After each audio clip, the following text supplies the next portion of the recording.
Okay, I want to talk about the Transformers 1 movie that's coming out. And I want to say that I don't think I'm going to enjoy it. I don't think it's going to be a movie that's worth seeing. It's not to crap on. It's not to crap on the fans that want to enjoy it. It's not to say that it's not that the production quality won't be good. Sorry, it's not saying I'm not saying any of that stuff. What I am saying is having just A-list celebrities doing this movie and having them play roles of the iconic characters. Yeah, no, I can see if you had a few A-list celebrities and the rest of them were just established voice actors, that would have been fine. But I think it goes a little deeper than that. I think it goes a little deeper than just like having a movie like that. It's been this way for a long time. Ever since they had the revival of the Transformers and GI Joe. I think that revival start in like 2001 or something like that. I'm not sure. Maybe you can. Someone who's a Transformers fan or a GI Joe fan can tell me, but for the most part, I'm not going to be impressed with it. I'm not really looking forward to seeing it. And some people will say, well, it isn't for you. It's not for you. It's for a younger generation. And to some degree, I get that. But honestly, I really don't believe that a lot of the people heads of Hasbro or the head of Hasbro, Lorenzo Di Bonaventura, I don't think he cares because all these guys care about is just making money. See, their bottom line is just the dollar. Their bottom line is just if they can make money and they can get kids and young adults that don't know any better, that don't know anything about the franchise or anything like that, or the characters, yeah, if they can get them in there, then they'll get them to buy the toys, they'll get them to watch the movies, watch the TV shows. Doesn't matter how bad the quality is, and trust me, the quality is going to be horrible. Now, with the exception of one or two shows, since the return of the GI Joe franchise and Transformers, now is most of that's just lackluster. The best Transformers show, the two best Transformers shows I can think of off the top of my head are Transformers Animated and Transformers Prime. Those shows just aren't good. Those shows aren't no, those shows are great. Those shows were great. I mean, yeah, I love them. They were, to me, they were thought out and everything like that. Sorry, I feel like my voice is shaking a little bit. Those are two of the best shows that, in my mind, they were the best shows. The only good GI Joe series I can think of was GI Joe Renegades, and sadly, that show only lasted one season. And you know what the funny thing of it was? It was the closest thing to a Sunbow animated series. It was the closest thing to a Sunbow series. The only thing I didn't like about GI Joe Renegades was the fact that the animation was a little too stylized. But yeah, I mean, I really wasn't feeling the animation. I didn't hate it. It wasn't really my cup of tea because it was just too stylized. But yeah, and I'm probably rambling all over the place. I don't. I just, I don't. I remember someone saying, a YouTuber saying that all they care about is, having a good movie or a good show. It's the stories are good, the acting is good. I would care about that too, but honestly, I don't think you're going to get that. I really don't think you're going to get it. I don't believe you're going to get it because, like I said, the only thing the studio execs care about is money. They care about the dollar. They don't care about quality. They just care about the dollar.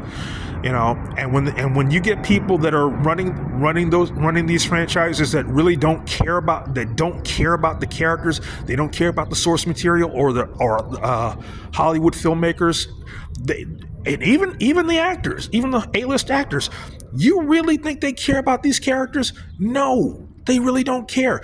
To them, it's just another paycheck. It's just another paycheck, another if the movie does really well, then they can get that mansion or get another mansion or another car, and good for them. The problem is they don't care about the quality. Now, this video may come off bad or whatever, as far as like how I'm, just how I'm presenting it or whatever. But let's be honest. This is not. I don't think it's gonna do it. I don't think it's gonna do well. If it does, I'm gonna be shocked. I'm going to be very shocked that Transformers 1 does well, especially since when you think about it, this is the 40th anniversary of the Transformers. And I think we still have the 40th anniversary of G.I. Joe. I don't know. Yeah, the 40th anniversary of G.I. Joe 2. Those are two franchises from Hasbro that are iconic. Two of Hasbro's iconic franchises when it comes to action, adventure, that kind of thing, science fiction. But look, I mean, you may think I'm wrong. You might think I'm wrong on this, and that's your opinion. That's fine. But I just couldn't see why couldn't we get somebody like a Peter Cullen, Frank Welker, Greg Berger, Dan Gilvezan? Why couldn't we get some of those guys in Transformers 1? Yeah, I know. This is Optimus. This is Transformers from its very beginning. This goes even beyond G1. Okay, I get it. This is Orion Pax, before he was Optimus Prime. This is Megatron before he was Megatron. This is Bumblebee before he was Bumblebee. Okay, fine, I get it. But still, you couldn't even have some of these guys as additional background characters, actors to voice background characters or whatever. Like, yeah, I don't know. The thing is, I just don't think I want to see this movie. And like I said, the quality of the movie might be awesome. The quality of it might be, the animation might be great because I love animation. I love comic books. I love those things. But the thing of it is, that's as far as I think it's going to go.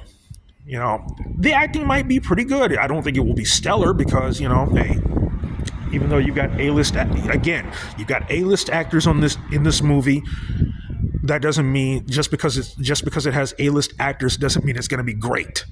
It doesn't mean it's going to be great. It's just it is what it is. It might just be mediocre. I don't know, but to say that it's going to be like a movie that you can just that'll hold up, I don't know. Maybe it will hold up, but I seriously doubt it's going to hold up. I seriously doubt the quality. I seriously doubt. Yeah, I'm rambling again. But yeah, I seriously doubt that it's going to be what you think it's going to be. It's. I know they're going to have toys out of this. I know they're going to get. You're going to have kids going out there wanting to buy the toys. You might have some adults my age, wanting to buy the toys. You're gonna have all those things. But to be fair, I mean, I think this is just to sell toys. And the problem is like these people don't. They don't care about the quality of the characters, the quality of the stories. They're just out to sell merchandise. They're out to sell merchandise. At least back in the days of Marvel, the Sunbow Marvel's run, they cared as much, if not more, about the characters, the quality of the characters and the stories than they did just selling the toys. Flint Dille cared about that stuff. Roger Slifer cared about that stuff. Christy Marx cared about that stuff. These people were writers. These people were talented writers that put their hearts, their souls, or whatever into it. It wasn't just about selling the toys. If they sold a lot of toys, that was great. That was awesome. They sold toys, but it was world building. It was really deeply about world building, character building, and you can never forget the voice actors, because if it weren't for the voice actors, it wouldn't have been that great to be. It wouldn't have ever been as great as it was. It never would have been as great as it was. Never.